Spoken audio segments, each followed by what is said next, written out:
Ralph from Happy Dog Training, and today we're going to condition a dog to a collar. Now this is Kelso, and Kelso has already been through this, so it should be a little easier, but I want to demonstrate the process. First, why do we want to do that? What does this even mean, to condition a dog to a collar? The collar is ultimately where we're attached the leash to, and that creates an opposition reflex in the dog the very first time you try to pull on that leash. Because dogs don't necessarily like being held back. If you pull them back, when they want to go one way, they want to pull back even more. That's an opposition reflex. Every biological being has an opposition reflex. If I push you, you're going to lean into me to not fall over. Opposition reflex. Flick an earthworm with your finger. Not that you should, but if you were to, I think as kids we've done stuff like that. If you do, they come back at you. Now, if you broom a tarantula out of the way, it runs back at you. These are opposition reflexes. They're naturally built in. They're in the habit-forming part of the brain. They don't even reach your higher brain function, but they're there. So with a dog, the opposition reflex is about the collar. If I pull him back, he wants to go even more. He's going to fight me. So what we want to do is we want to, in the beginning, before we even start any leash work, we want to condition our dogs to accept the collar, enjoy the collar, and when they feel the touch, get excited. How do we do that? By conditioning the collar. And we associate the collar with food. Now, I realize that not all dogs necessarily work with food right away, but usually, in my experience, you can get most dogs to work with food, even though that you may not have been successful in the past with it. So there's a couple of other things that we're going to do on how to make that happen, because food is the most natural thing in the dog that enjoys eating, which most dogs do, can be enticed to cooperate in this way. Hey, Kelso. So I'm going to show you how the different steps go with collar conditioning, and there's a couple of steps. First, we're just going to touch and reward. Then we're going to grab and reward. Then we're going to grab and tuck and reward, and then we're going to add a leash and do the same thing on a leash, where we clip the leash on, we tug on the leash, and then reward. So we want to create a classic conditioned response to a collar touch. And we want the collar touch to be the thing that is rewarding. So I'm not going to use verbal markers in this process. I'm simply going to use the touch and the food, touch, food, touch, food, touch, food, touch, food. I don't need the verbal marker to do that, because I'm always going to be super close and I can deliver the reward immediately. And I want it to be classic condition. That's the other thing. So let's get started. Kelso, are you ready? Yes. Okay. So.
That was round one.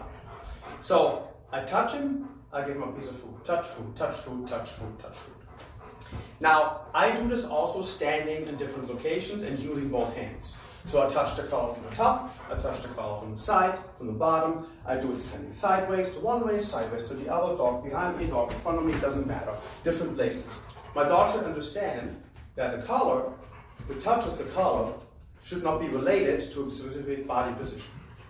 So it shouldn't be related to me standing in front of him. The other thing that's going to be conditioned as part of that is that my dog doesn't fly away if I reach for him. So a reaching hand has a good connotation, as you can see with Kelso, it already does. So a reaching hand he doesn't run away from that, right? He's interested in the hand because good stuff comes when the hand comes.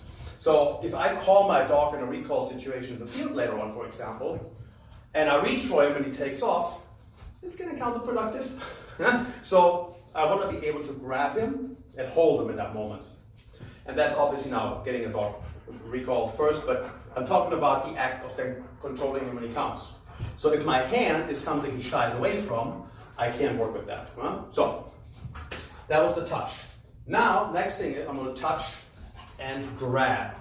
So I'm not just going to touch the collar with my hand, I'm going to grab the collar this time. I don't tug on it just yet, I'll just grab it. Okay, same thing again.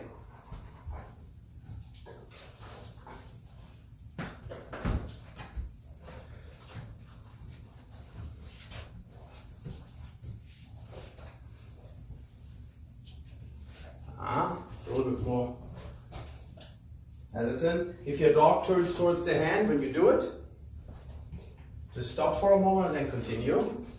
So like, hey, explore the hand, there we go. Grab the collar, there we go, better. Different side, there we go. Different side. Just grab, oops, grab, and grab, there we go. Nice, good job, there you go. Okay, so that was part 2.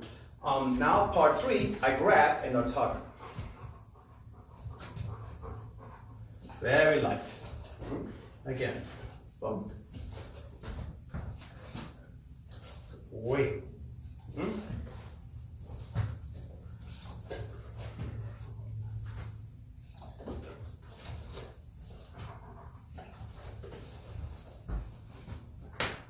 Oh, I dropped a few. Don't worry about it, it happens, not a big deal. Just let them have it and enjoy it and then go back to it.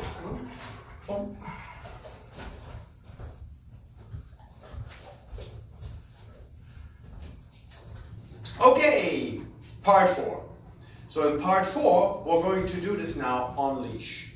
So I already put a leash on him, took a little break, got a leash on my guy, and made the leash a little shorter. Now it will be tug on the leash, and then we'll offer food. So leash tug, food, leash tug, food.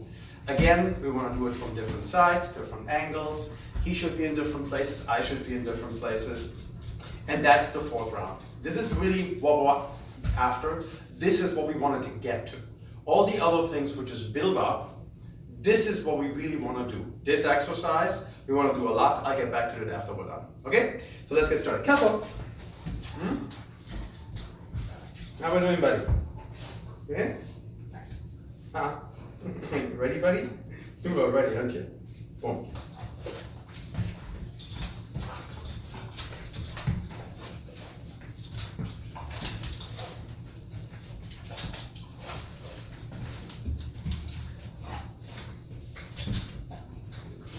If you first start this off, you tug very lightly on the leash. Just very little. Getting kind of used to it. And as he kind of gets into the rhythm of things, you can tug a little harder on that collar. We're also doing this, just like everything else, on a regular collar.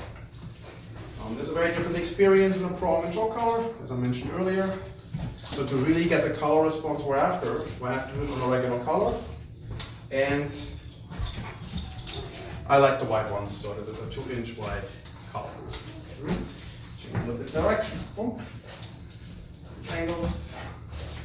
Around the other side. Boom. Other side. Boom. Towards you. Boom. Away from you. Boom. Different sides. And vary. Tuck and trip. Tuck and trip. Tuck and trip. Tuck and trip. Good chance. Tuck and trip. Tuck, trip. Tuck, trip. Tuck, trip. There we go. Boom, trip.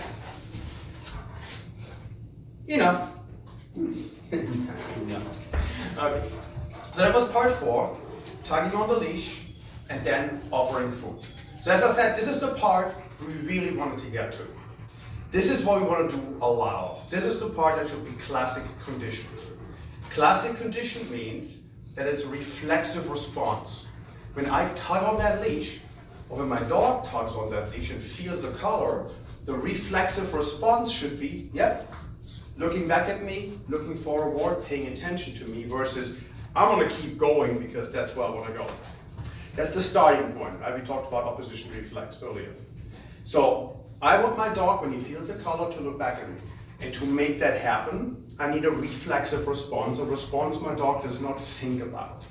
It's not tuck, oh, what I'm supposed to do, oh, I'm supposed to look back. That's not gonna work in a high arousal situation, that's not gonna work in all scenarios.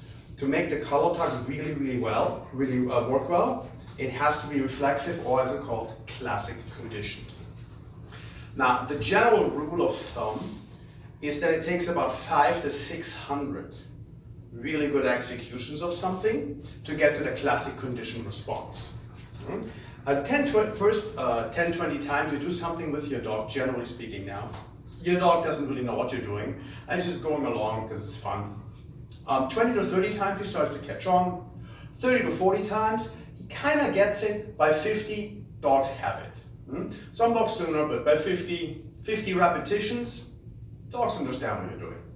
But now, they're thinking about it. So if I've done a command or obedience or anything, something like this, 50 times, my dog understands how this works. My dog understands if he pays attention to it, he gets a reward. That doesn't mean he's gonna do it when there's a squirrel running up the tree, right? It's a high arousal scenario.